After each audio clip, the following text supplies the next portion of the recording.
안녕하십니까. 네, 점심 방송 진행하겠습니다. 일단 잠시만요.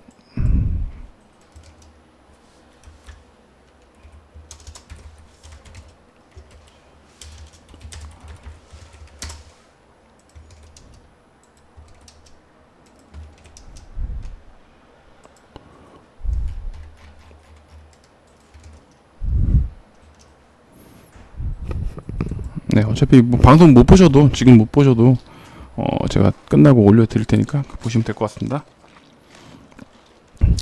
자, 어제 일단 미증시는 나스닥이 반등은 했습니다만, 이게 차트로 보시면 음봉이잖아요. 아침에 결론은 이제 시초가는 올라서 출발했으나 장중에 이제 밀리다가 장 막판에 겨우 이제 밑꼬리 달고 겨우겨우 플러스 마감했다, 요 정도로 보여지는 건데, 어제 우리 시장 끝나고 유럽 증시가 강하게 올랐고 나스닥 선물도 이제 1.5% 이렇게까지 급등했기 때문에 밤에 한번 미증시가 세게 한번 반등 나가겠다, 한 2, 3%까지도 오르지 않을까, 이런 기대감이 있었는데 어렵네요. 미증시가 굉장히 어렵습니다.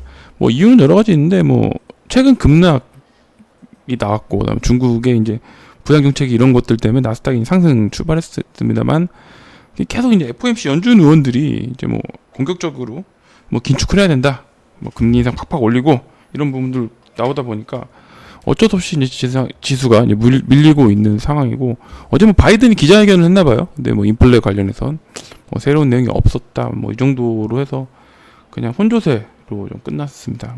S&P 나스닥은 정도 올랐고 S&P 반등했는데 다우는 좀 밀렸다는 거, 이 정도가 어제 이제 미국장의 특징이었고, 그 이제 국장으로 이제 넘어와서 일단 아침에 보시면 오르는 척 하다가 또 밀렸어요. 예, 밀리면서 이거 정말 힘들다 했지만 오후장 들어서는 좀 반등이 좀 나와주고 있는데, 결국 이제 중국 시장이 좀 반등을 하면서, 그래서 중국 CPI가 나왔는데 예상치보다 높게 나왔습니다만 어쨌든 꺾이고 있다는 게 확인이 되고 있기 때문에, 그 얘기는 이제 오늘 밤 미국의 CPI가 발표됐을 때는 조금 안정화될 수 있겠다, 조금 이제 인플레이션이 꺾이지 않았겠냐, 이런 분석들이 나오면서 좀 지수는 어쨌든 반등은 해주고 있는데요.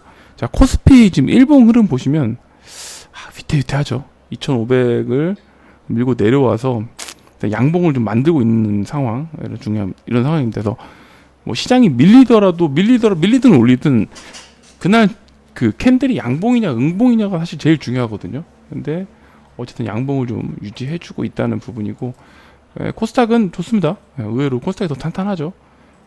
850 밑으로 내려왔다가 반등을 해주는, 이틀 연속 반등을 해주는 이제 그런 모습입니다. 그래서 이제 상반기 다 갔잖아요. 5월 이제 오늘 11일인데 이제 6월달 지나서 이제 하반기인데, 이제 하반기에 대한 전략들, 시황 예측들이 좀 속속들이 나오고 있는데요. 한번 제가 종합적으로 한번 그런 내용들을 정리해서 말씀드려본 시간을 가지긴 할 텐데, 대체적인 의견은 코스피 기준으로 맨날 보면은 증권사들 얘기하는 게 이렇잖아요. 몇 포인트에서 몇 포인트 사이, 보통 이제 이렇게들 얘기하는데, 일단 컨센서스로 모아지는 거는 하방으로 한 2,500까지를 좀 보고 있더라고요. 근데 2,500이래 봐야 지금 2,600이니까 한 4%입니다. 예. 결론은 지금 지수 구간이 최바닥이지 않겠냐. 2,500 밑으로 내려간다는 하우스는 글쎄 아직 못 본 것 같고, 대충 2,500 정말 많이 내려오면 2,450 정도에서 바닥권 잡는다 그랬을 때 짧게는 3, 4%, 많이 빠져야 한 6, 7% 정도 더 빠지지 않겠나, 이 정도인 것 같고요. 상방으로는 3,000까지 나오고 있습니다.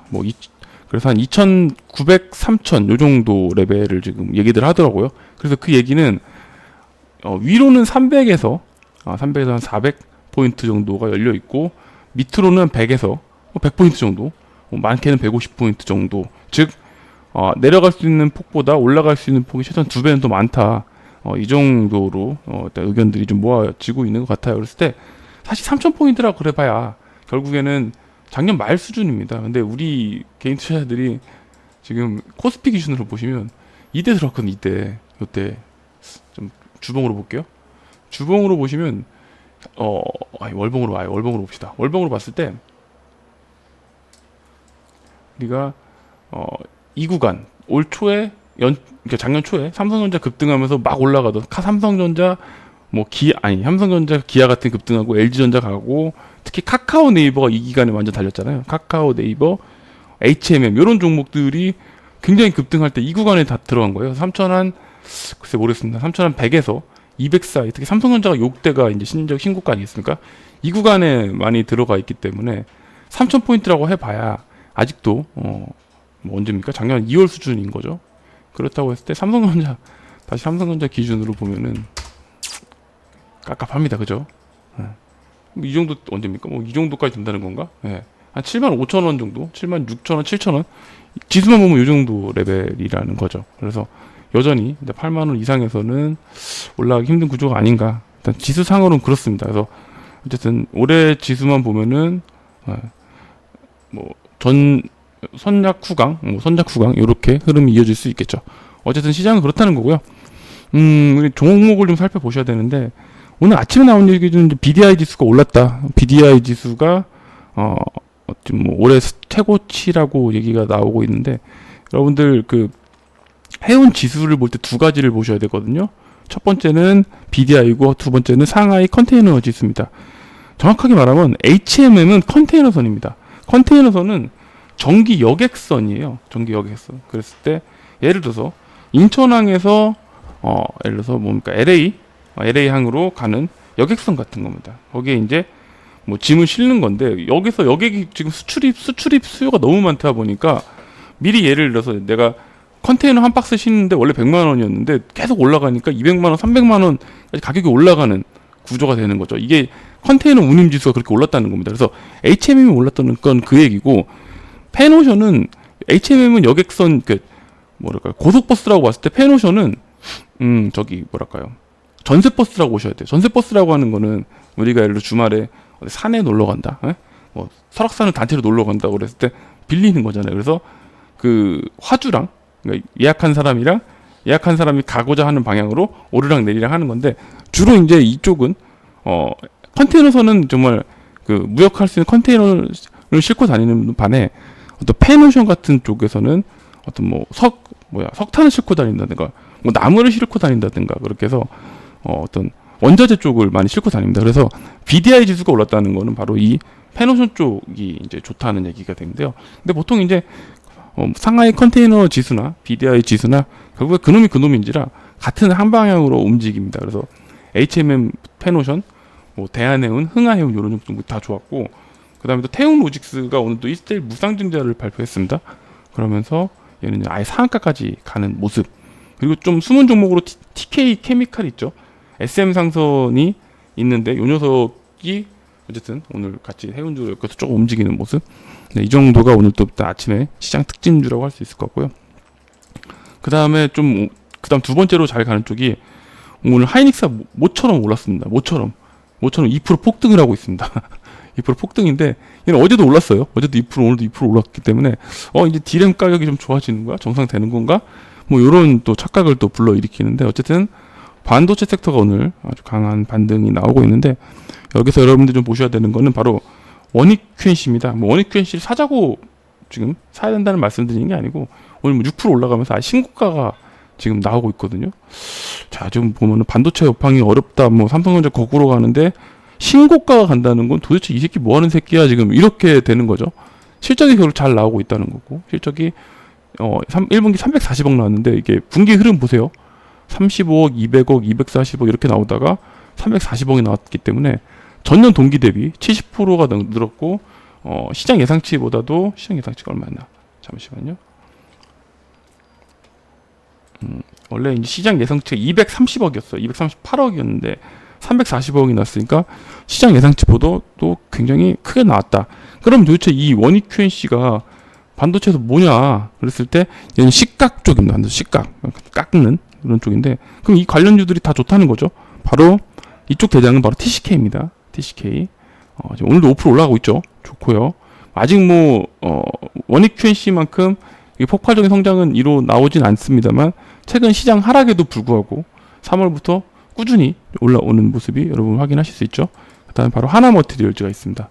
이 종목도 요 며칠 좀 빠졌다 올라가긴 하지만 어쨌든 시장이 거꾸로 가는 이 박살나는 와중에 견조한 흐름이 이어지고 있다는 거고요. 지금 말씀드린 이 세 종목 실적 발표를 했는데 요 녀석 안 나왔습니다. 요 녀석 제일 작은 놈입니다. 월덱스인데 총 4,400억짜리인데 아직 실적 발표를 안 했으니까 뭐 오늘 내일 뭐 금요일 그다음에 다음 주 월요일 4일 중에 하루 발표하겠죠. 시장 예상치가 지금 120억 정도 나오는데 지금 이쪽 관련 섹터들 나오는 거 봐서는 얘도 한 150억 정도 나오면서 사상 최고 실적을 달성하지 않을까 그랬을 때 이 녀석 밸류에이션이 지금 영업이익 예상치가 연간 520억이고 당기순위가 430억 되는데 이게 한 6자, 한 5자 된다고 보면은 지금 PER이 8, 9배로 떨어질 수 있다. 그랬을 때 원익 QNC는 하나 머티리얼즈 TCK보다 상대적으로 많이 싸다. 이렇게 됩니다. 그래서 반도체 섹터 좀 팁을 드리면 월덱스 말씀드려보고요. 그리고 계속 말씀드린 게 반도체 기판 좋다는 거 계속 말씀드리고 있잖아요. 그래서 대덕전자, 심텍, 그리고 우리의 코리아 서키트 이렇게 계속 보셔야 되는데 아직 대덕이랑 코리아 서키트는 실적 발표를 하지 않았습니다. 실적이 어떻게 나오냐 역시나 우리의 관심 대상이 되겠죠. 자, 그리고 또 하나 보셔야 될 쪽이 이게 이쪽으로 지금 기관이 대동단결을 하고 있습니다. 바로 뭐냐? 의류 쪽입니다. 의류라고 하면 우리가 여러분들 아실만한 의류주 뭐가 있을까요? FNF가 있으려나? FF, MLB 모자 이쪽 하는 FF가 있고 휠라홀딩스가 있겠는데 또한 또 아실만한 게 의류 OEM, ODM 하는 영업무역 환세 실업 이 정도는 뭐 아시겠죠? 아시는데 지금 기관 쪽이 집중하는 쪽은 뭐냐면 그 내수 소비입니다. 내수 뭐 수출이 복잡해요. 뭔가 또 코로나가 어쩌고 저쩌고 환율이 어쩌고 저쩌고 또 뭐 해외 경기가 어쩌고 저쩌고 하는데 그거 다 너무 변수가 많으니까 귀찮아. 근데 그냥 우리나라만 봤을 때 지금 어쨌든 리오프닝 되면서 활발하게 야외 활동을 시작하게 됐고 그 다음에 MZ세대라든가 이런 쪽에서 계속 고가의 명품 의류를 사 입기 시작했고 이런 것들이 과연 잘 될 거야 라는 쪽으로 다들 생각을 하고 있었는데 실제 실적 발표하는 거 보니까 정말 잘 나오고 있습니다. 그래서 국내 의류 쪽에서 내수에 좀 집중하는 회사를 중에서 좀 작은 회사긴 한데요. 제일 먼저 실적 발표 나온 데가 바로 SJ그룹입니다. 얘가 칸골이에요. 칸골. 여러분 아시죠? 캥거루. 칸골인데 얘가 실적이 잘 나왔습니다. 생각보다 잘 나왔네? 뭐 그럴 수 있겠지 라고 했는데 두 번째 나온 게 바로 어제 나온 놈인데 한섬 이 실적 발표인데 그제군요. 그제 실적 발표인데 굉장히 잘 나왔습니다. 한섬은 여성분들이라면 다들 아실 텐데 한섬 이거 타임 마인 뭐 시스템 SJ 이렇게 되나요? 그랬을 때 그 타임 같은 경우는 굉장히 고가의 의류 아닙니까? 뭐 국내 브랜드 중에서 백화점에서 파는 여성 의류 중에서 거의 제일 비싼 쪽으로 저는 알고 있는데 모르겠습니다. 제가 이거를 제가 사본 적은 없어서 어쨌든 이쪽에서 실적이 잘 났다는 거죠.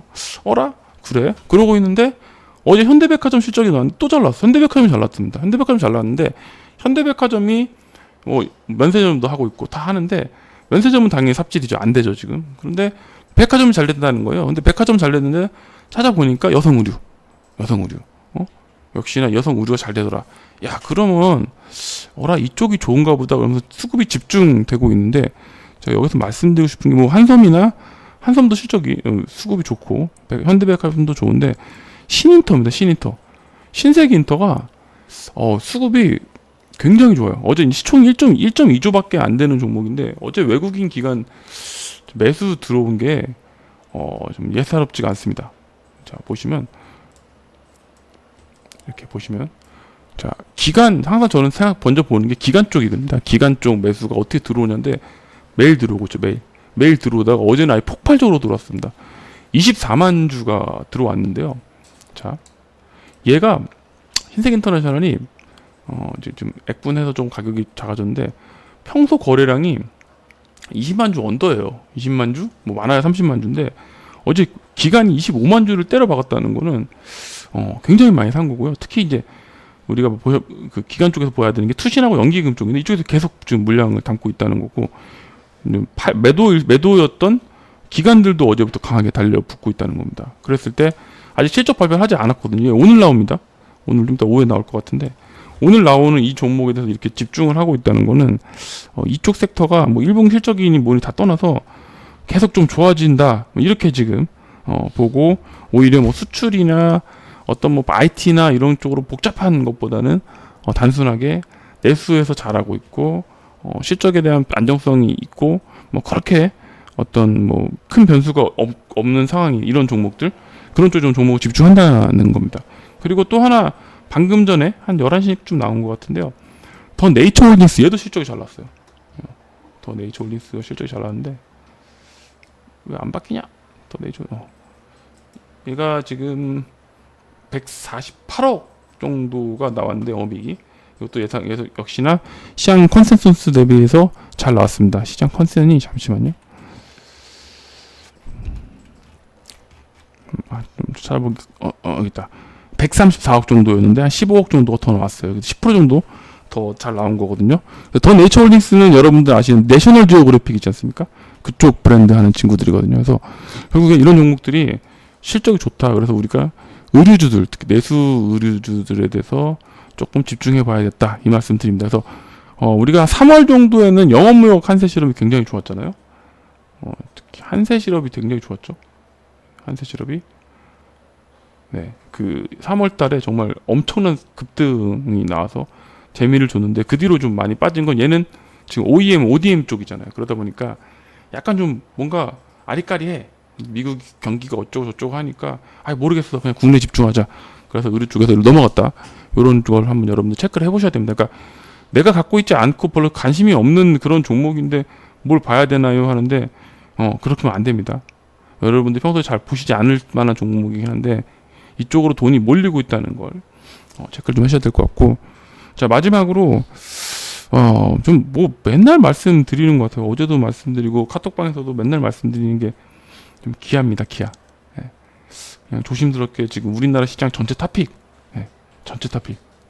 뭐 코스피, 코스닥 다 합쳐서 전 종목 중에 탑픽. 물론 얘보다 더 잘 가는 거 많죠. 쬐끄만 테마주들이 월등히 더 잘 갑니다. 뭐 한 번에 상한가도 하고 10% 20%씩 하고 계속 가는데 뭐 그런 것들 빼놓고 특수한 케이스 빼놓고 추세가 제일 좋고 수급이 가장 좋은 종목 찾으라면은 좀 기아인데 이유가 있죠. 뭐 1분기 실적이 잘 나온 것도 있는데 지금 완성차만 가지고 내연 기간의 완성차만 갖고도 아주 선방하고 있고 선전하고 있죠. 뭐 어제도 말씀드린 내용이 자동차 판매량이 지금 줄고 있다 보니까 기아님은 비싼 차를 파는 거야. 그러니까 자동차 반도체 쇼티지 때문에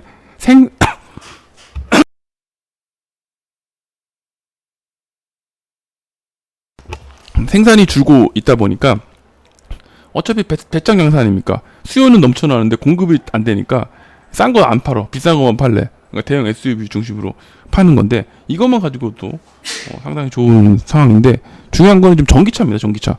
미국에서 전기차 합산으로요. 1분기 전기차 판매가 15,000대입니다. 15,000대. 자 그러면 테슬라가 몇 대 팔았냐? 11.3만 대 팔았습니다. 당연하죠. 그럼 테슬라가 이렇게 팔았는데 10분의 1밖에 안 되네요. 뭐 그렇죠. 그밖에 안 돼. 10분의 1은 아니구나. 8분의 1 되려나? 어쨌든 그거밖에 안 됩니다. 근데 원래 그래요. 테슬라 넘사벽이에요. 넘사벽. 그렇다면은 현기차 빼고 나머지들 뭐 했냐는 보여야 되는데 3등이 포드인데 7,400대 팔았고 4등 닛산인가 4,000대인가 뭐 팔았거든요. 그러니까 지금 테슬라를 빼고는 그냥 압도적인 1등. 혹은 테슬라 껴도 2등. 근데 글로벌리하게 봐도 테슬라가 당연히 어디 가도 1등이고 2, 3등이 중국 회사입니다. 중국 회사인데 중국은 로컬이잖아요. 로컬 시장은 어떻게 할 수가 없어. 근데 걔네가 중국 차를 외국에서 안 타잖아. 그러니까 빼고 봐야 돼요. 중국 로컬 빼고 봐야 되는데 그랬을 때 지금 현기차, 전기차가 폭스바겐하고 2등 싸움을 하고 있다는 겁니다. 2등 싸움. 그렇다고 하고 또한 지금 이렇게 자동차 전기차에 대한 수요가 늘어나고 있는 상황에서 조지아 공장에 조지아에다가 전기차 전용 공장을 지금 만든다고 하죠. 거기서는 뭐 만드냐면 지금 우리가 아이오닉 5죠. 아이오닉 5랑 그다음에 EV6인데 이거보다 더 큰 SUV를 그쪽 생산한다고 합니다. EV6가 뭘까? EV7인가 뭐 8인가 그런 거랑 아이오닉 그 상위 버전 이렇게들 생산해서 미국에서는 대형 SUV가 잘 팔리니까 아무래도 그 작은 아이오닉이랑 EV6가 뭐랄까요 좀 투싼만 할까요? 투싼보다 작으려나? 어쨌든 그 정도인데 이거보다 큰 빅 사이즈 좀 사이즈 SUV 전기차를 생산한다고 합니다. 그래서 이런 좀 뉴스가 나오고 있는데 정확한 이제 발표는 바이든 대통령이 다다음 주에 오려나요? 윤석열하고 만나는데 어쨌든 왔을 때 이제 우리나라 기업들 다 만난다고 하잖아요. 그랬을 때 정의선 회장하고 이제 만날 테고 그러면 이제 바이든 앞에서 우리가 조지아에다가 뭐 얼마를 투자해서 공장을 짓겠고 뭐 현지 인력을 몇천 명을 고용하겠다. 또 이렇게 하면 뭐 땡큐 현다이 뭐 이러면서 좋아라 하겠죠. 그런 좀 정치적인 쇼가 있을 것 같은데 아마 이제 그때 받쳐서 나올 거고 그렇다고 하면은 일단 뭐 생산을 늘린다고 하니까 당연히 이제 완성차 섹터도 좋은 건데 중요한 건 부품주겠죠. 부품주인데 결국에 이제 그 전기차 쪽으로 들어가는 현기차 부품주 중에서 그 미국에 있는 공장인데 지금 얘네가 하려는 조지아 공장하고 엘라바마인가요? 어쨌든 이쪽에 곁다리로 끼고 있는 공장을 갖고 있는 회사들은 당연히 매출이 늘어날 수밖에 없겠죠. 여기 새로운 전기차 공장에다가 당연히 납품을 할 테니까. 그래서 부품주 1차 벤더들을 조금 보셔야 되는 것 같고, 뭐, 여러분 잘 아는 만도, 뭐, 한호 시스템, 이런 게 또 있겠지만, 그 다음에 조금 작은 종목으로는 SL, 화신, 네, 그 다음에 뭐, 아진산업, 뭐, 성우 하이텍, 이런 종목들이 있습니다. 그죠? 그래서 그런 종목들, 저는 이제 딱 두 개만 집중하는 쪽인데, SL하고 화신, 이 두 종목을 좀 좋게 보고 있습니다. 그래서 같이 좋아지는 거니까 현기차랑 같이 좋아지는 구조니까. 그래서 그 정도까지 해서 부품주까지 같이 챙겨보시면 좋겠다. 네, 이렇게 말씀드릴 수 있을 것 같습니다. 그래서 완성차 섹터 좋아요. 좋아요. 어쨌든 이렇게 한번 내용을 정리해 보고요. 시장이 뭐 어렵습니다. 뭐 어려운 게 뭐 오늘 내일 일도 아니고 오늘 아닌데 좀 되게 뭐랄까 주식 얘기를 안 하시는 분들이 이제 많아지더라고요. 그러니까 뭐랄까 김 모임 같은 거 가보면 작년 한 이맘때만 해도 주식 얘기 엄청 했거든요. 뭐 작년 5월이면 지수가 거의 최고점이었으니까 너도 나도 만나면 주식 얘기 하는데 지금 주식 얘기를 아무도 안 하시더라고요. 그러니까 주식 계좌에 주식은 다 있어. 다 있는데 다 물려가지고 주식 얘기들을 이제 안 하시는 상황인데 모르겠습니다. 그러니까 물려있는 종목들 대형주에 보통 물려있는 거잖아요. 지금 상황이 삼성전자, 뭐 하이닉스 이런 종목들에 많이 물려있는데 언젠가는 올라가겠죠. 언젠가는 올라가는데 좀 반등에도 속도 차이는 분명히 있는 것 같습니다. 그래서 그냥 내가 물려있는 종목이 계속 다시 빠르게 올라오는 거를 기다리는 것도 좋지만 그 와중에 정말 좋아지는 회사 찾아서 하고 그다음에 기관 외국인이 산다든가 실적이 좋아지거나 모멘텀이 확 개선되는 그런 종목들로 갈아타시는 게 항상 보면 속도전에서 낫습니다. 그러니까 너무 여러분들 갖고 있는 물려있는 종목에만 포커싱 하지 말고 뭐 물타기 하지 마시고 물타기는 하지 마세요. 지금 물탈 만한 그런 시장이 아닙니다. 물타지 말고 차라리 다른 종목 새로 사는 게 낫고 오히려 새로 산 종목이 잘 가면은 기존에 물려있는 걸 비중을 줄여서 이쪽으로 옮겨 가시는 게 여러분들 계좌 건강에 월등히 훨씬 좋습니다. 그래서 그런 부분들 좀 챙기셔야 되고 저는 이제 어제도 말씀드렸지만 그 종합지수 코스피나 코스닥이나 단기 저점을 찍은 것 같아요. 단기 저점 찍었을 때 이런 비크름이죠. 그러니까 1월에 시장 얼마나 험악했습니까? 1월에 이렇게 험악했다가 다시 한번 반등 리바운딩 나왔다 또 빠졌잖아요. 2월달에 또 빠져서 진짜 암흑이었죠. 1, 2월은 너무 심했어. 그러다가 2월 말부터 3월 돼서 좀 정확하게 3월 FOMC 회의 이후에 한 2주 정도 강한 랠리가 나왔지 않습니까? 그래서 이번에도 이렇게 다시 원래 1, 2월 저점까지 내려왔으니까 여기서 다시 리바운딩 나와서 950까지는 모르겠으나 900가 2, 30 정도까지는 일단 기술적 반등이 나올 수 있는 타이밍은 확실히 맞습니다. 그렇기 때문에 지금은 일단 물려있는 종목들보다는 좀 수급이 들어오는 빠른 종목으로 일부 비중을 옮겨서 매매하시는 플레이가 월등히 낫지 않나 이제 그렇게 말씀을 드리겠습니다. 어쨌든 뭐 오늘 또 말하다 보니까 또 길어졌네요. 10분만 해야 되는데 어쨌든 24분이 됐네요. 자, 어쨌든 오늘 방송 여기까지 하고 저는 내일 다시 인사드리겠습니다. 감사합니다.